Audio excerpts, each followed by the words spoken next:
Chapter 4 measurement of matter. तो चलिए शुरू करते हैं। इमेजिन करो कि आप लेगो से कुछ बना रहे हो। सबसे पहले Dalton's atomic theory.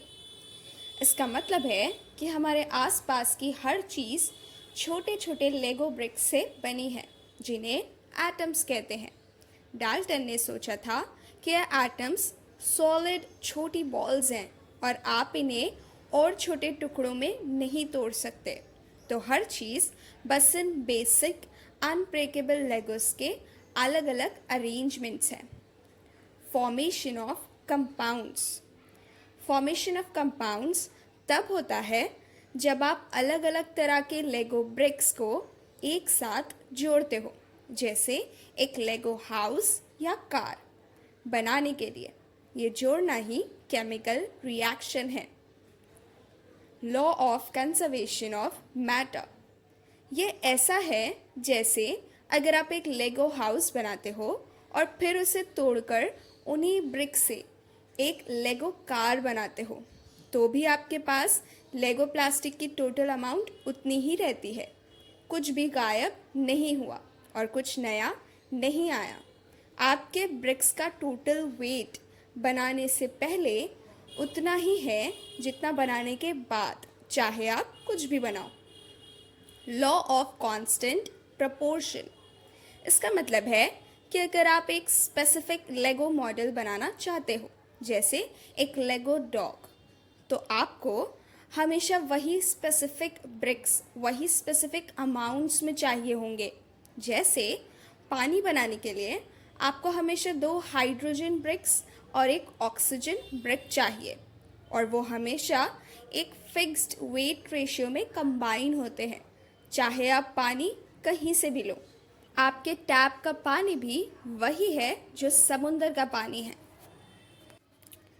Simple words में इसका मतलब है कि जब भी आप 2 या 2 से ज़्यादा एलिमेंट्स मिलकर एक कंपाउंड बनाते हो, तो उनका वेट का रेशियो हमेशा फिक्स्ड रहता है, चाहे वो कंपाउंड कहीं से भी मिले। फॉर एग्ज़ाम्पल, जैसे वाटर को ले लो। पानी में हमेशा हाइड्रोजन और ऑक्सीजन 1:8 के रेशियो में मिलते हैं वेट के हिसाब से। मतलब अगर आपको 9 ग्राम पानी बनाना है तो उसमें 1 ग्राम हाइड्रोजन और 8 ग्राम ऑक्सीजन ही होगा। आप चाहे नदी का पानी लो या बारिश का, ये रेशियो चेंज नहीं होता। Example 2, carbon dioxide. Carbon dioxide में भी कार्बन और ऑक्सीजन का रेशियो 3:8 होता है वेट के हिसाब से। अगर आपके पास 44 ग्राम कार्बन डाइऑक्साइड है तो उसमें 12 ग्राम कार्बन और 32 ग्राम ऑक्सीजन ही होगा। एटम। एटम बहुत ही छोटे पार्टिकल्स होते हैं, इतने छोटे कि हम उन्हें देख नहीं सकते। हर एटम के अंदर 3 फंडामेंटल पार्टिकल्स होते हैं। प्रोटॉन्स, ये पॉजिटिव चार्ज वाले पार्टिकल्स होते हैं। इलेक्ट्रॉन्स, ये नेगेटिव चार्ज वाले पार्टिकल्स होते हैं। न्यूट्रॉन्स, इन पर कोई चार्ज नहीं होता, ये इलेक्ट्रिकली न्यूट्रल होते हैं। एटम की डिस्कवरी। पहले लोग सोचते थे कि एटम सबसे छोटा पार्टिकल है और उसके अंदर कुछ नहीं होता, लेकिन 1897 में सर जे थॉम्सन ने एक्सपेरिमेंट्स किए और पता लगाया कि एटम के अंदर भी छोटे पार्टिकल्स होते हैं। इससे ये प्रूव हुआ कि एटम का एक इंटरनल स्ट्रक्चर होता है। अब हम एटम के 2 मेन पार्ट्स के बारे में समझेंगे। तो देखो, हर चीज़, चाहे वो आपकी किताब हो या आप खुद, सब एटम से बने हैं। और एटम के 2 बड़े हिस्से होते हैं। Number 1, nucleus. इमेजिन करो एक छोटा सा सेंटर पॉइंट। ये न्यूक्लियस एटम के बिल्कुल बीच में होता है। इसमें एटम का सारा वेट होता है। इसके अंदर 2 तरह के पार्टिकल्स होते हैं। प्रोटॉन्स, ये पॉजिटिव चार्ज वाले होते हैं, जैसे बैटरी का पॉजिटिव टर्मिनल। न्यूट्रॉन्स, इनका कोई चार्ज नहीं होता, ये न्यूट्रल होते हैं, जैसे नाम से ही पता चल रहा है। और इंटरेस्टिंग बात यह है कि प्रोटॉन्स और न्यूट्रॉन्स दोनों ही और भी छोटे पार्टिकल से बने होते हैं जिन्हें क्वार्क्स कहते हैं। इलेक्ट्रॉन्स, अब ये इलेक्ट्रॉन्स न्यूक्लियस के चारों तरफ घूमते रहते हैं, जैसे प्लैनेट्स सन के चारों तरफ घूमते हैं। इनका चार्ज नेगेटिव होता है। तो सिंपल टर्म्स में एटम का सेंटर होता है न्यूक्लियस, जिसमें पॉजिटिव प्रोटॉन्स और न्यूट्रल न्यूट्रॉन्स होते हैं, और उसके चारों तरफ नेगेटिव इलेक्ट्रॉन्स घूमते रहते हैं। एटॉमिक साइज, एटम का साइज उसके रेडियस से पता चलता है। एटॉमिक रेडियस का मतलब है एटम के सेंटर यानी न्यूक्लियस से उसके सबसे बाहर वाले ऑर्बिट तक की दूरी। इसे नैनोमीटर्स में मेजर करते हैं। सोचो, एक एटम एक छोटा सा घर है। इसका साइज दो चीज़ों पर डिपेंड करता है। Number 1, electron orbits. जितनी ज़्यादा फ्लोर्स होंगे घर उतना ही बड़ा होगा। जैसे पोटेशियम का एटम सोडियम से बड़ा होता है क्योंकि के में ज़्यादा ऑर्बिट्स होते हैं। Number 2, electrons in outermost orbit.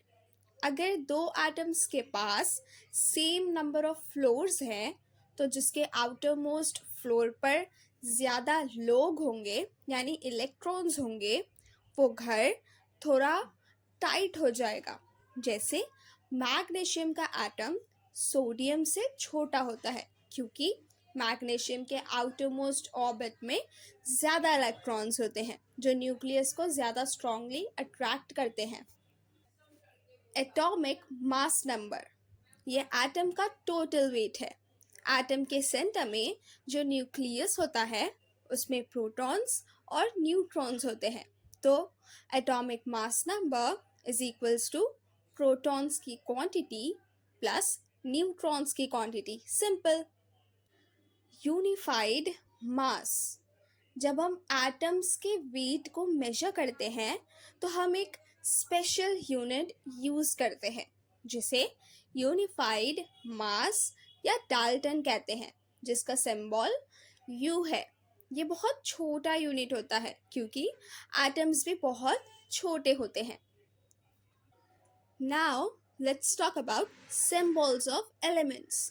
सोचो, अगर हमें हर बार पूरा नाम लिखना पड़े जैसे हाइड्रोजन या कार्बन तो कितना टाइम लगेगा, राइट?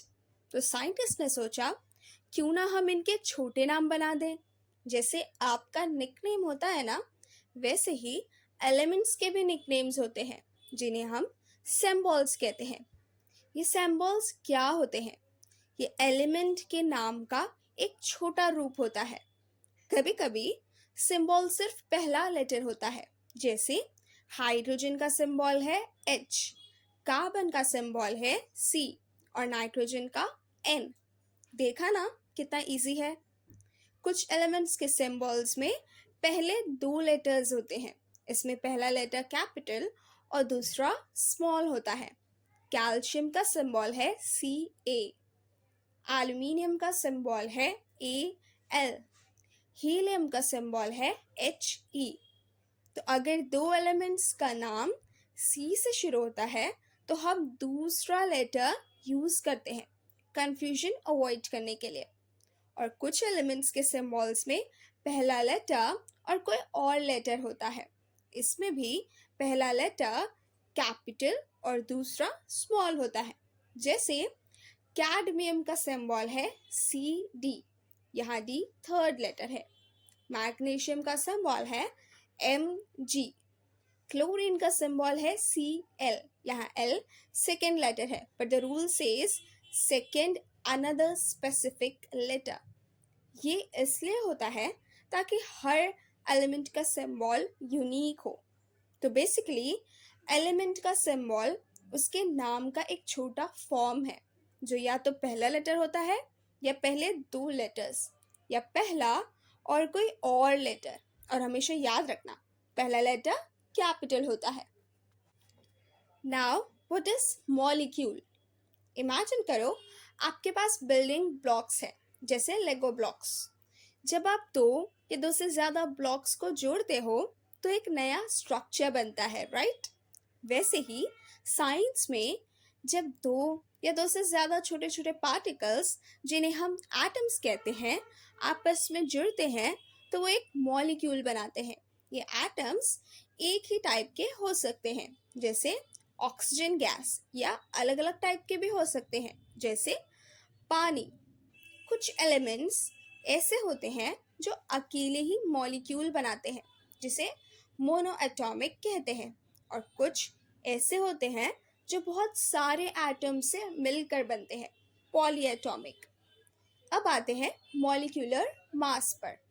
जैसे आपका वेट होता है, वैसे ही हर मॉलिक्यूल का भी एक वेट होता है, जिसे हम मॉलिक्यूलर मास कहते हैं।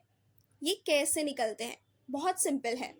एक मॉलिक्यूल में जितने भी एटम्स हैं, उन सब के इंडिविजुअल वेट्स, जिन्हें हम एटॉमिक मास कहते हैं, उसको ऐड कर दो, बस हो गया।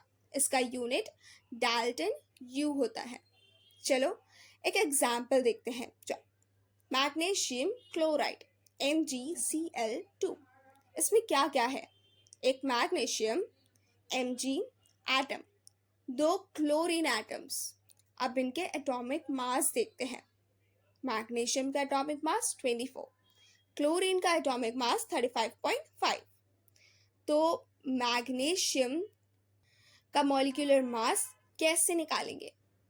मैग्नीशियम का atomic mass into 1 plus chlorine का atomic mass into 2 is equals to 24 into 1 plus 35.5 into 2 is equals to 24 plus 71 is equals to 95।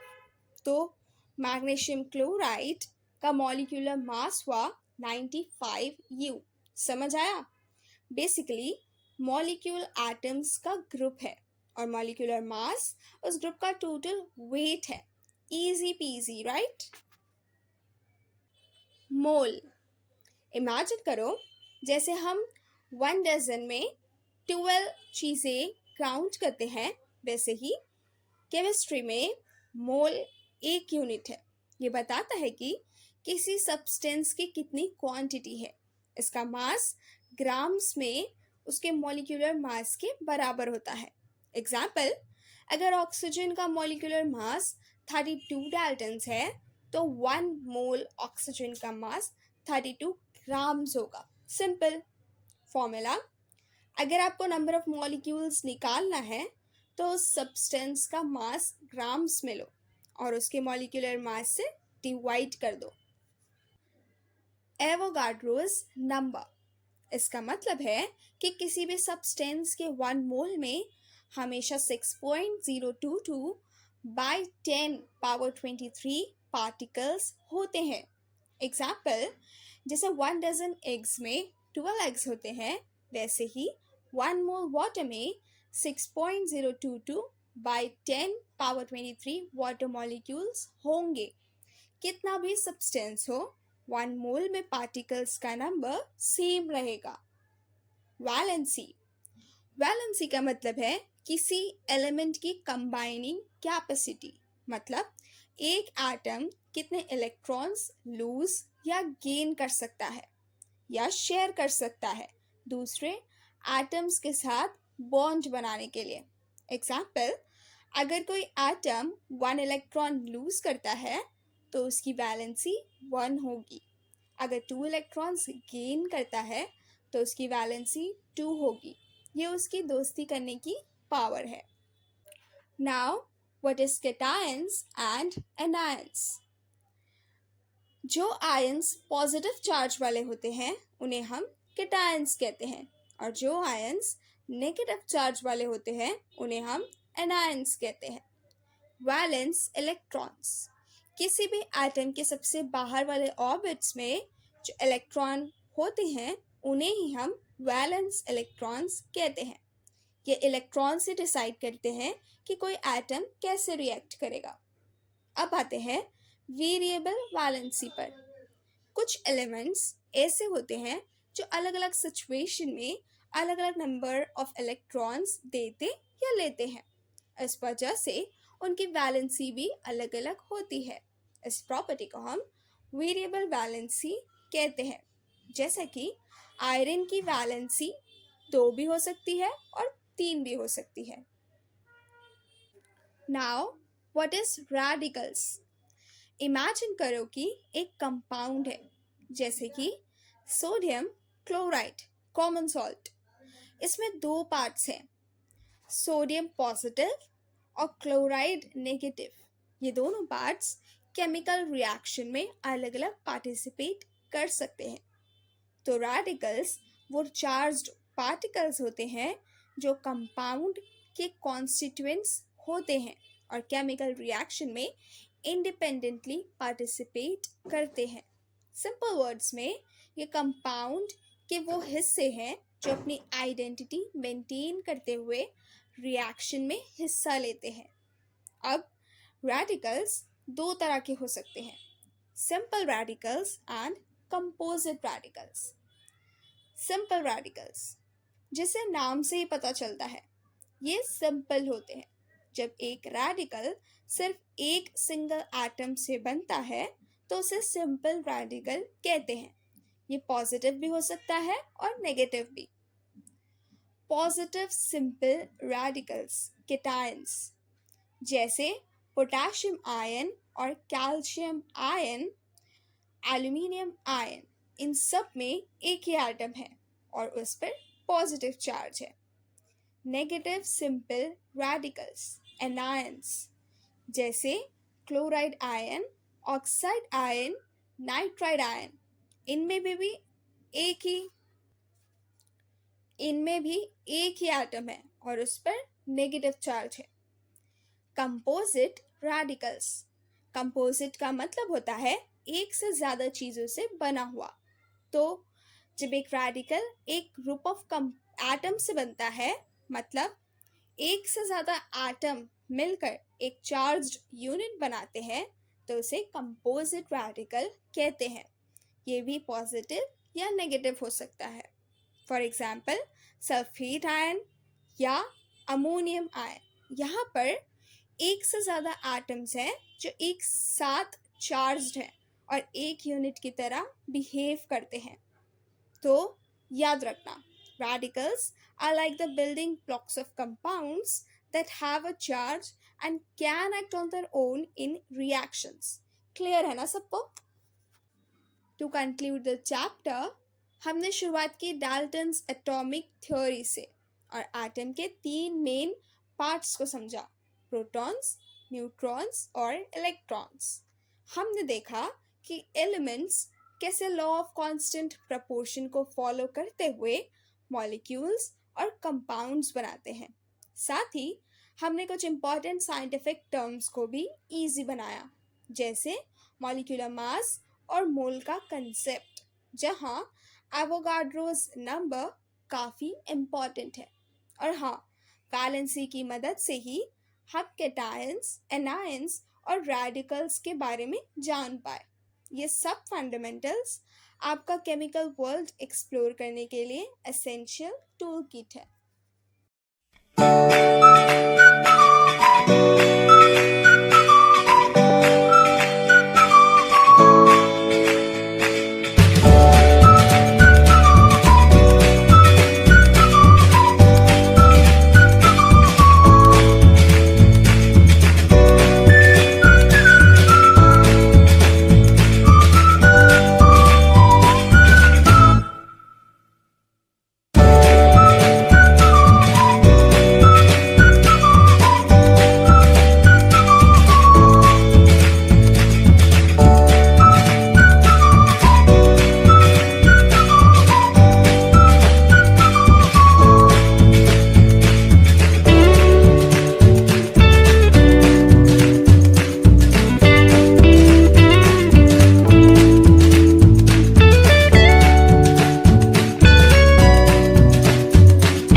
और हाँ, वीडियो को लाइक, शेयर और चैनल को सब्सक्राइब करना मत भूलना।